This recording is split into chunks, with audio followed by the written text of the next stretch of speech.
అందరికీ నమస్తే అండి. సోషల్ మీడియాలో టీడీపీకి ఈ వైసీపీకి ఒక పెద్ద వార్ జరుగుతోంది. కూటమికి వైసీపీకి. అదేంటంటే ఈ ఎన్టీపీసీ గ్రీన్ హైడ్రోజన్ లిమిటెడ్ అనే ప్రాజెక్టు జగన్మోహన్ రెడ్డి గారు ఉన్నప్పుడే వచ్చింది. దాన్ని కూటమి ప్రభుత్వం వాళ్ళ ఖాతాలో వేసేసుకున్నారు. సో ఇదంతా కూడా జగన్మోహన్ రెడ్డి గారు ఉన్నప్పుడే ఎంఓయూలు జరిగాయి అని చెప్పి సాక్షిలో బాగా ప్రచారం జరుగుతోంది. నేను చూసా, అసలు పాత క్లిప్పింగ్స్ అన్నీ చూశాను. ఒకటి మాత్రం నాకు బాగా కనిపించింది. ఫిబ్రవరి 20, 2024 అంటే ఎన్నికలకు ఒక 2 నెలల ముందు ఎంఓయూ జరిగిందంట. ఒక వార్త కూడా నాకు కనిపించింది. అది సాక్షిలోనే వచ్చింది. ఈనాడు ఆంధ్రజ్యోతిలోనో లేదంటే వేరే చోట వస్తే మనం నమ్మేవాళ్ళం. సాక్షిలో వచ్చింది. వాళ్ళు పక్కన చూడండి. 65,370 కోట్లతో NTPC green hydrogen energy hub Visakha సమీపంలో పూడిమడికలో 3 దశల్లో ఏర్పాటు. దానికి సంబంధించి ప్రభుత్వ ప్రధాన కార్యదర్శి డాక్టర్ కేఎస్ జవహర్ రెడ్డి సమక్షంలో ఎన్టీపీసీ గ్రీన్ ఎనర్జీ లిమిటెడ్ రాష్ట్ర ప్రభుత్వం మధ్య అవగాహన ఒప్పందం కూడా కుదిరింది అని రాసుకొచ్చారు. అంటే కూటమి ప్రభుత్వం రావడానికి ముందే వైసీపీ అధికారంలో ఉన్నప్పుడే ఎన్టీపీసీ గ్రీన్ ఎనర్జీ లిమిటెడ్ వాళ్ళతో ఫిబ్రవరి 20, 2024 ఒక ఒప్పందం జరిగినట్టుగా మనకి చాలా స్పష్టంగా పక్కన క్లిప్పింగ్ ద్వారా తెలుస్తోంది. ఇది పక్కన పెడదాం. ఇక్కడ కూటమి ప్రభుత్వం అధికారంలోకి వచ్చిన తర్వాత నెల రోజుల్లోనే చంద్రబాబు గారు ప్రకటించారు ఎన్టీపీసీ గ్రీన్ ఎనర్జీ హబ్ రాబోతుంది. అయితే సో ప్రభుత్వం అధికారంలోకి వచ్చిన నెల రోజుల్లోనే ఎలా చెప్తారు?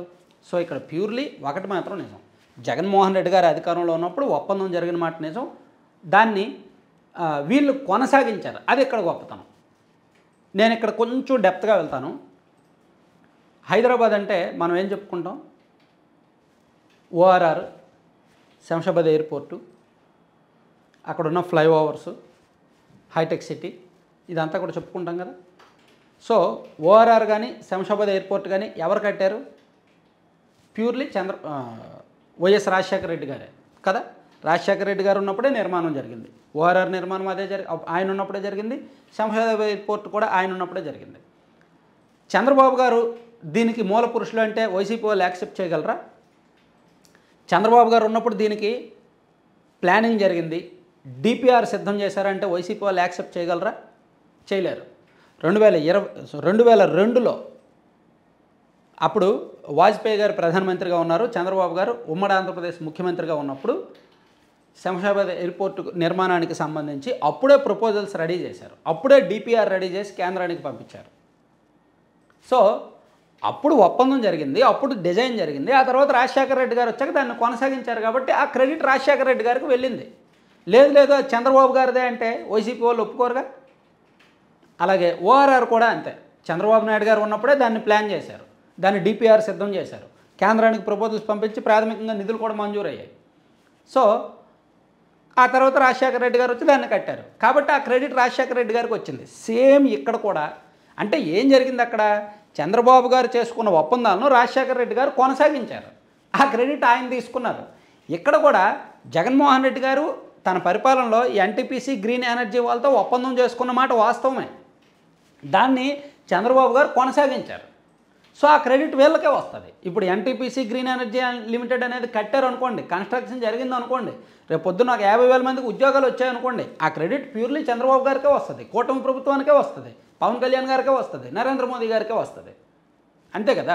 ఇది జగన్మోహన్ రెడ్డి గారిది అంటే ఎందుకు ఒప్పుకుంటారు? ఒకవేళ ఈ క్రెడిట్ జగన్మోహన్ రెడ్డి గారిది అయితే శంషాబాద్ ఎయిర్పోర్ట్ నిర్మాణము, హైదరాబాద్ ఓఆర్ఆర్ నిర్మాణము, ఆ క్రెడిట్ కూడా చంద్రబాబు గారికి ఇవ్వాలి.